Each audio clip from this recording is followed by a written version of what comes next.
Is Localized application utility reporting the Helper Library DLL is missing? I'm Sophie Chen, a senior Windows developer. I've identified the library gap and have the professional fix ready.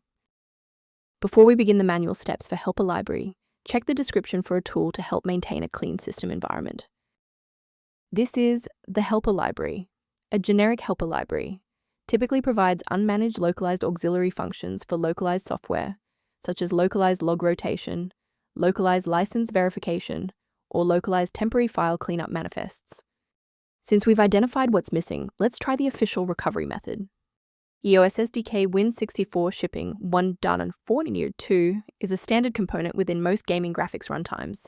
You can resolve this by installing the Microsoft DirectX end-user runtime to restore legacy D3DX and X input files, and updating your GPU drivers if the error involves OpenGL, OpenCL, or CUDA.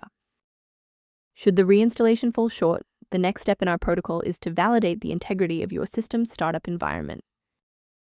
A system reboot is a reliable way to clear away zombie processes that might be interfering with Helper Library. It's a low-impact step that ensures your operating system is starting with a synchronized environment. Before you restart, please bookmark this video or click the like button so that it's waiting for you in your library for the next step. If that didn't clear the error, follow these instructions to modify your system paths. If you need to pause the video to type these out, please do so. If the restart didn't fix the library error, we need to manually repair the specific C++ redistributable package. First, go to Control Panel, then select Programs and Features. Second, find every Microsoft Visual C++ redistributable, 2005 through 2022. Third, right-click each and select Change, then select Repair. If that fails, download the latest all-in-one VC++ redistributable package from Microsoft's website. Please note that for DLL files with numbers, the number tells you which version to repair. For example, 120 equals 2013.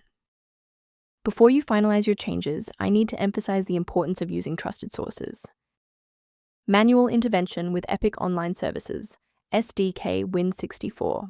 Shipping 1.14.2 DLL is technically dangerous because it risks overriding newer, secure system libraries with older, vulnerable versions that lack modern security patches. A verified diagnostic utility can help manage the ongoing restoration and health of your system's library ecosystem. A maintenance path for Helper Library and system optimization is outlined in the diagnostic resource linked below. Thank you for watching. To continue receiving professional-grade solutions for Helper Library and other PC errors, please subscribe to our support community.